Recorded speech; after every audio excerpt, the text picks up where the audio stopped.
Y les recomiendo tener siempre en la despensa, o preferiblemente si, bueno, están trabajando todo el día, ahí en la gaveta del escritorio, o llevarlo en la cartera, esas deliciosas galletas que nos ofrece Puig para tener una merienda perfecta. Es merienda perfecta para toda la familia, para todas las edades, para cualquier momento del día, con sus diferentes rellenos de, bueno, diferentes sabores como chocolate, vainilla, fresa, choco, vainilla. Marilú de Puig. Esto fue publicidad, vamos con Gladys en Éxito. Lo más destacado hasta el momento. En esta primera hora nacional vamos a conversar sobre el tema político electoral, el panorama venezolano, con Alonso Moleiro, quien es periodista, es colega y además analista, es bueno, un periodista muy activo justamente en estas fuentes. Así que bienvenido, buenas tardes, Alonso. Gracias por estar con nosotros estos minutos. Hola, gracias. Vamos a saludarte, un placer. Bueno, el panorama es muy complejo, Alonso. Se espera también el pronunciamiento del TSJ para este viernes, un pronunciamiento del cual también están, por ejemplo, presidentes como AMLO, atento, no así el resto de la comunidad internacional, pues que considera que por ahí no sería viable la solución del conflicto. Pero bueno, en definitiva es un conflicto muy complejo que no sé cómo tú lo estás analizando justamente dentro de tu especialidad y en estas áreas. Bueno, Gladys, te diría que es complejo, es absolutamente inédito, es de una gravedad extrema, es bastante desconcertante, pues uno, en los años que uno tiene haciendo coberturas periodísticas sobre el proceso venezolano, digamos, la ruptura de los discursos, y bueno, sobre todo que hay una situación de insuficiencia del Estado, pues que ha producido como una insatisfacción general. La conducta del Consejo Nacional Electoral ha dado como, digamos, mucha gente está esperando más explicaciones. Hoy el propio Lula lo expresaba respecto a Nicolás Maduro. Hay una realidad política que se siente en las calles, pero el gobierno ha decidido como desconocer las circunstancias y endurecer un tono de criminalización peligroso, pues negado un poco a las evidencias. Todavía no sabemos, por ejemplo, si al CNE le hicieron un hackeo, ¿por qué decretan ganador a Nicolás Maduro? O sea, ¿por qué no se investiga primero en qué consiste el hackeo? Entre otras cosas que no se han explicado, ¿no? Al mismo tiempo, bueno, uno presencia un asedio en las calles, una situación de amenaza que no tiene, es decir, no tiene situación previa. Yo no recuerdo una renuencia a participar, un estado de preocupación que se expresa en las conversaciones privadas, en las redes sociales. Sí. Mucha gente cercana que está en la diáspora extremadamente preocupada. Yo creo que aquí, sobre todo, Gladys, me parece que es importante no renunciar a evaluar objetivamente la evolución de los hechos y los argumentos descargados sobre la mesa, es decir, no renunciar a pensar. O sea, que no usen la cabeza por nosotros. Pues claro que aquí hay cosas que no están todavía detalladas, independientemente de lo que el TSJ, es decir, el TSJ va a hacer un planteamiento, pero de todas maneras hay una explicación adicional que dar, es decir, es necesario ver la votación detallada por mesas y es necesario tener claro lo que ocurrió con las actas, una explicación en la cual todo el mundo quede convencido, no seguir en esta vía de criminalizar actores que ya tú habías admitido en la consulta finalmente, ¿no? Es decir, estos son actores que no es que están coleados acá, los actores de la oposición que están siendo señalados formaron parte. Y el desarrollo de la campaña, a pesar del tono criminalizador excesivo, de la cantidad de decisiones que se tomaron contra activistas del comando, Edmundo González Urrutia, fue en general bastante suave. La situación de los pueblos era la opuesta a la que uno esperaría, es decir, o sea, uno no puede dejar de ver que en Venezuela hay una gran satisfacción, una gran profundo contento, una insuficiencia muy grave con el tema de los servicios públicos, unos salarios terribles. Y en el desarrollo de la campaña en los pueblos fue bastante suave, entre otras cosas porque parecía haber como una situación visible, una nueva voluntad, una mayoría expresándose de manera muy cómoda. Pues el gobierno a lo mejor pensó que podía revertir el tema, ya que incluso hasta la difusión y análisis de encuestas se volvió un tema policial de pronto. Yo creo que el gobierno tiene que abandonar ese tono y atender las demandas de la población y explicar entonces el tema de las actas, detallar el tema del hackeo, en qué es que ha consistido, publicar los votos mesa por mesa.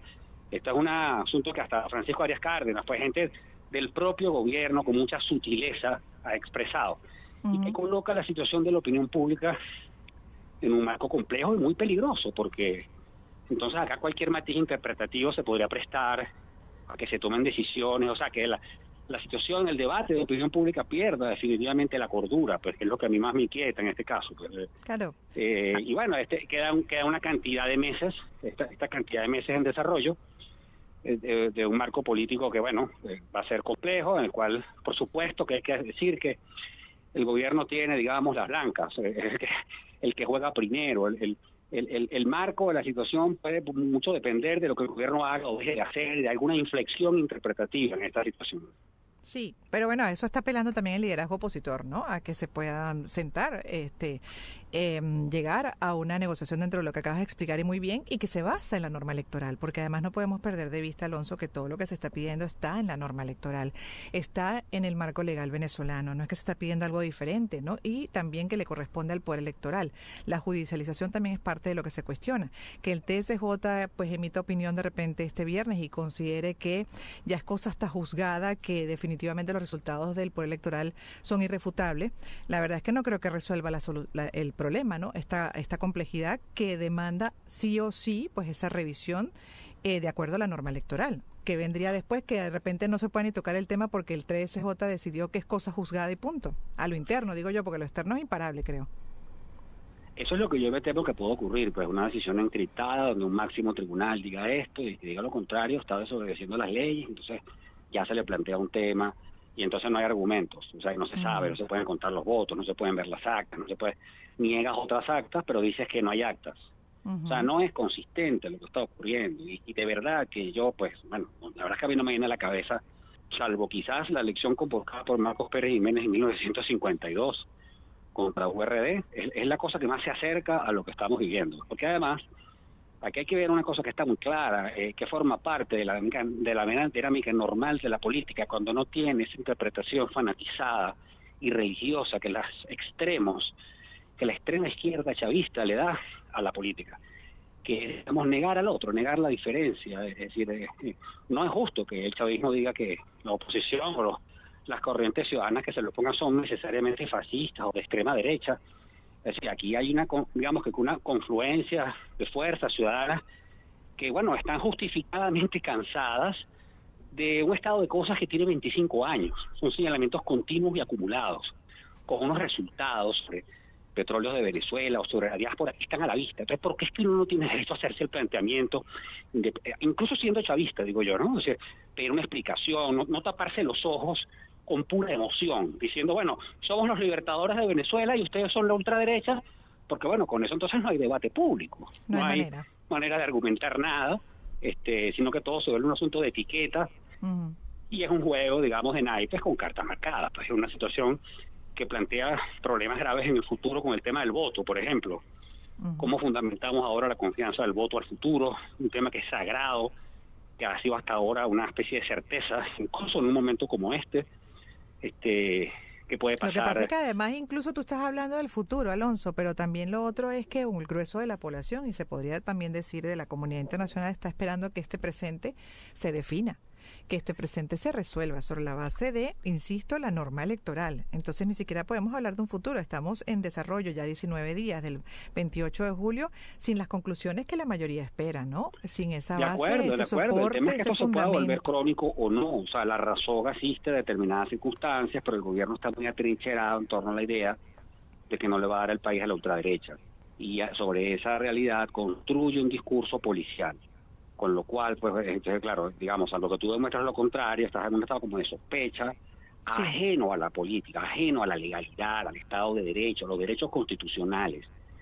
Y ahí está el problema. Pues, entonces, claro, termina siendo un tema como sedicioso que aspirar, digamos, cambio de gobierno, porque es como todas las normas legales, pues un derecho constitucional adquirido el 23 de enero, un derecho adquirido por los venezolanos, que forma parte de una cosa que llegó para quedarse en teoría, que es la alternabilidad. Entonces entra en una situación que, bueno, el problema para mí es el siguiente. Yo creo que en la sociedad venezolana ha cristalizado una interpretación de un estado de cosas que deberíamos aprender a aceptar con serenidad y con madurez. Venezuela fue un país chavista, sí lo fue durante un buen tiempo. La mayoría de los venezolanos fue más chavista que opositora, pues, pero ya lo debe ser y es hora de reconocerlo. Es hora de entender el país que tenemos frente a nosotros, que está a la vista. Eso no tiene nada de alarmante hablar español, pues hablar en cristiano. Esa circunstancia, además, tampoco es el fin del mundo. La política continúa, la vida continúa, se pueden hacer unos pactos en torno a los cuales se garantiza, digamos, la legalidad para todo el mundo y una convivencia pacífica. Pero bueno, ese era un tema que en Venezuela habíamos aprendido, pero la fisiología del cuerpo social venezolano fue como perdiendo, olvidando, en medio de crisis, en medio del exceso de polarización que el chavismo impuso en ese tiempo.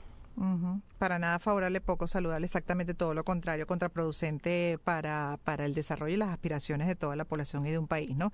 Y lo vemos también en general en otros países donde, bueno, se comienza también a instalar o ya hace mucho tiempo está instalada la polarización y no terminan de avanzar. Alonso, con relación a la comunidad internacional, lo que decías de, por ejemplo, Colombia y Brasil, ¿no? México está esperando, AMLO dijo que están esperando a ese pronunciamiento del TCJ, pero pareciera diferente lo que es la posición de Colombia y de Brasil. De hecho, puedo agregar que los cancilleres de ambos países, Luis Gilberto Murillo y Mauro Vieira, tienen contemplado este jueves esa reunión en Bogotá para hablar de Venezuela como tema central. Y bueno, ahí también tus expectativas sobre ese trabajo que se viene haciendo para un encuentro entre partes, para la solución de este conflicto tan complejo. Ciertamente, yo creo que sí, que la postura de Lula y de Petro es diferente a la de AMLO. AMLO ha sido un poco más, distante del problema, no ha querido quizás acercarse. Además, creo que comprensiblemente ninguno de los tres ha querido llegar a una zona declarativa en la cual rompa con Maduro y la necesaria aproximación para intercambiar impresiones y propuestas sobre lo que está pasando. En particular, creo que Lula, los dos, también Petro, por supuesto, por la cercanía. Claro que pueden jugar un papel importante.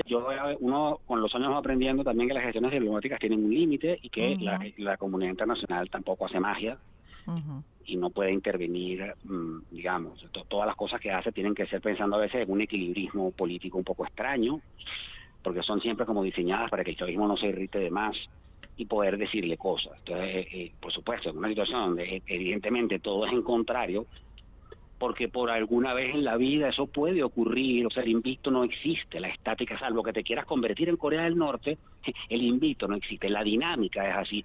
Eso lo dijo José Vicente Rangel cuando era varias veces, lo dijo de periodista y lo dijo en el gobierno, pues. El poder se gana y se pierde, se supone, pues no se supone. Entonces ahí está el tema, cómo ablandar esa visión del gobierno, cómo el gobierno pudiera venirse se ve complejo, ¿viste? Se ve extremadamente. Yo no logro figurarme qué puede ocurrir, pues creo que me parece que podría haber una de estas pugnas de semanas, ojalá con tranquilidad, pues que es lo que todos aspiramos, pero que además yo creo que la gente fue a votar bajo como todas las encuestas estaban diciendo, bajo la aspiración de una solución en paz, de un cambio incruento, de una cosa que produzca consensos, de ofrecerle un mandato, que la sociedad le hable al Estado y le diga, esto es lo que yo quiero. Y con todas las trabas puestas previas, que fueron tantas, que se han ido naturalizando, se han vuelto parte del folclore político del país. Las trabas, las distorsiones, las asimetrías, el control, o sea, la inundación de propaganda. Y de todas maneras, hay un mensaje, bueno, eso plantea esa distorsión que tenemos, pues, pero es bien difícil, digamos, figurarse un pronóstico en una situación como esta. Pues el gobierno tiene, yo creo, con toda claridad y comodidad de poder, sí hay una zona chavista y un pueblo chavista que se cree este relato y forma parte de la imposición, pues, y compró el discurso de las sanciones, pero son una clarísima minoría de Venezuela. Eso es muy evidente, muy evidente. Ahorita, pues entre más abandonado está el pueblo, más descontento hay. Eso es una de las señales más claras que tuvo la campaña. O sea, que no se le pudo mandar mensajes a la población ni hacer marketing político. Entonces, bueno, sobre la base de eso se puede construir un relato, Gladys, pero bueno, yo también veo posiciones, por supuesto que intereses creados adicionales a esta reflexión, posiciones emocionales y fanatizadas.